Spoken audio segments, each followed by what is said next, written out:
A very good morning to you all children. Today we are going to see our lesson 8 basic programming. From this lesson you will be learning to control the repetition of a sequence of instructions in a program with a given condition.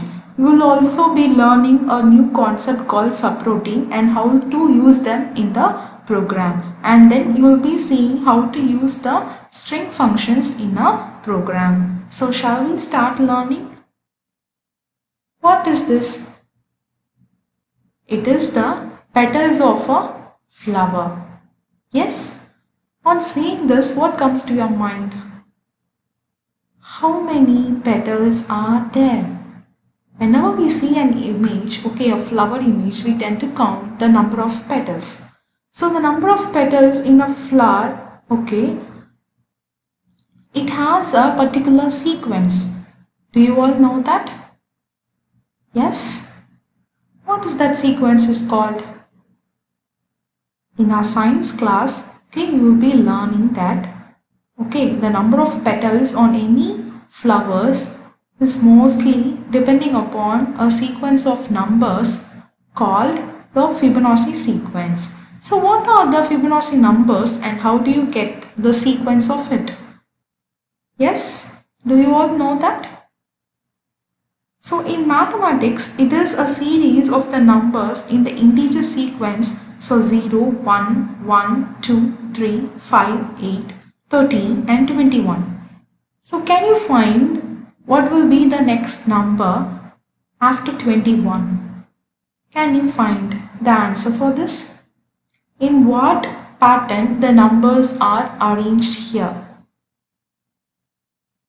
Yes? Shall I tell you?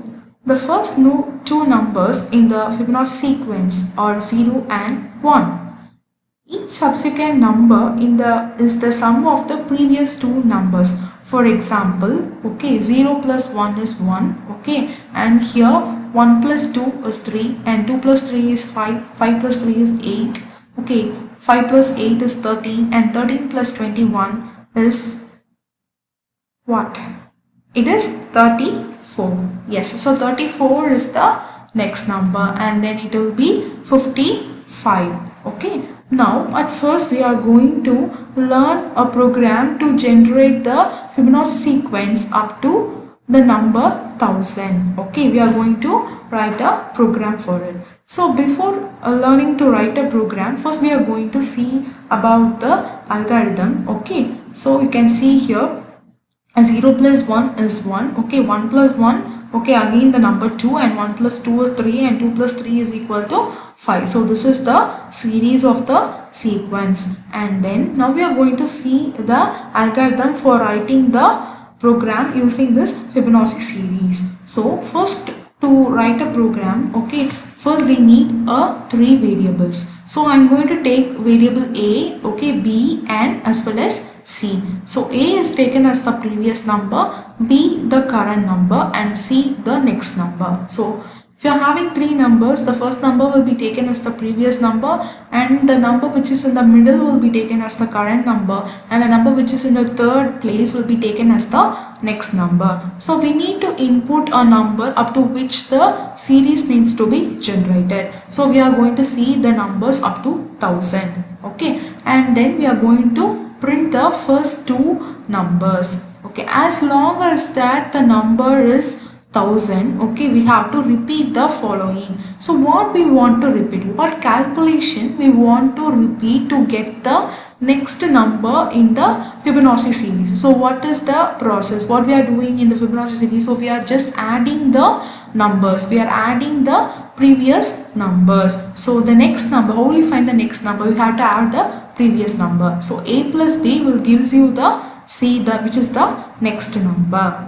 So this process needs to be repeated till the value it reaches 1000. So this is the algorithm to find out the sequence for the Fibonacci series. Shall we see the program? Now I have opened the basic 256 application. Here you all be familiar with this.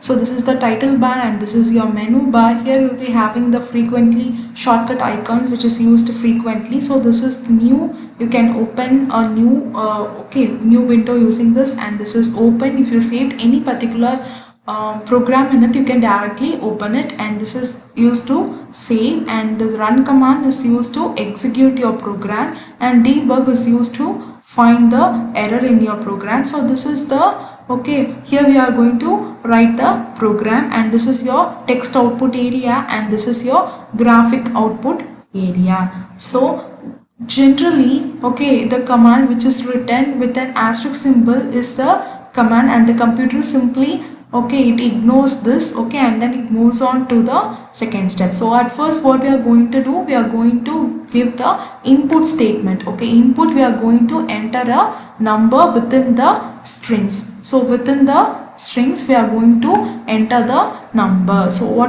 this will be get printed. So input, enter number. I'm going to give a number only. So I'm going to assign the value, assign a variable called num to this, which means a number, and then I'm going to print the Fibonacci sequence up to which value. So again it's going to be a number, so I am adding a num here, num variable here. The repeat statement, for will not work here. Why? As we all know that the number of times up to 1000, so how many times this process gets repeated, we don't know. So we really don't know how many times the process of the numbers, we don't know how many times it takes to calculate the value till 1000. So we cannot use the for statement here. So in that case we are using the while statement. And both for and while, they can be used in the loop process. For the repetitive sequence we can use for as well as the while. So and first I'm going to print the first number A is taken as 0, and the next number B is taken as 1. And then I'm going to print A, and while B is less than the number, print B plus. So B is what I'm going to do. If it is with a comma, then the program is this process, that print step is continued.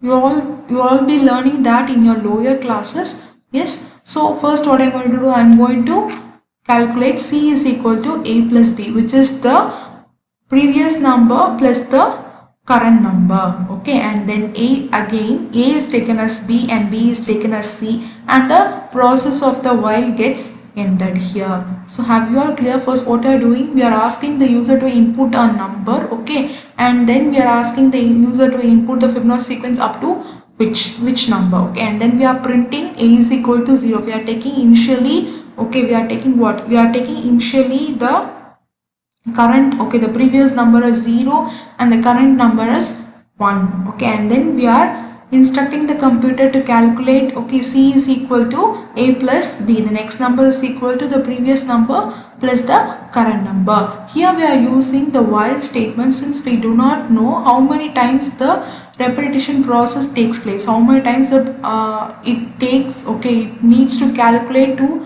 find the value up to 1000. So now I'm going to run this program. So I'm going to enter a number, so up to 1000. So I'm going to enter a number, up to 1000, and I'm going to press enter. See here, we'll be getting the output.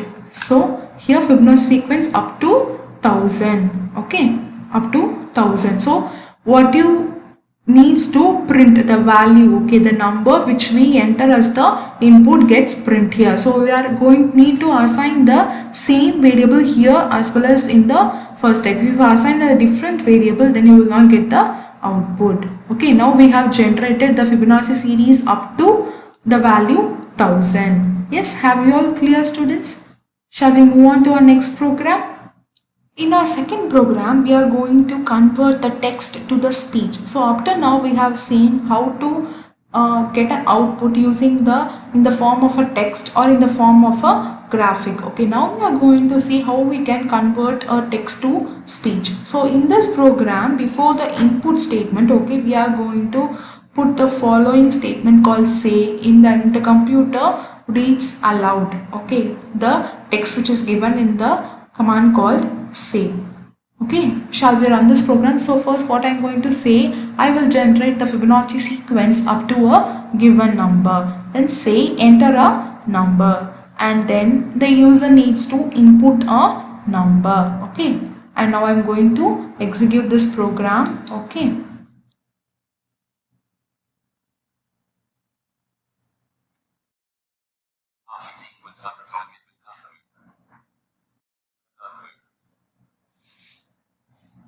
Now I am going to enter the number, okay, up to 1000. Then I am going to click enter. Okay, so this is how we can ask the computer to read aloud the statement using the option, okay, using the command called say. This say statement is used to make the basic 256 read an expression aloud, okay, using the speaker of a computer. So in our first program, okay, the command statements, either if it start using the rem or the asterisk, okay, it helps in understanding the flow of the program. Okay, the computer simply ignores that statement, and we have seen how to generate, okay, the Fibonacci sequence up to a given number in our first program. So first we are asking the user to input an number. So we are using the command called input, okay, and then print, okay, the whatever commands which is given, the inside codes in the print statements, it's printed in our output, okay, and then we are going to print the value of a, which we are assigning at first itself, since a is equal to 0 and b is equal to 1. And then here in this program we are using the while command, because we did not know how many times the process gets repeated, how many times the loop gets repeated until we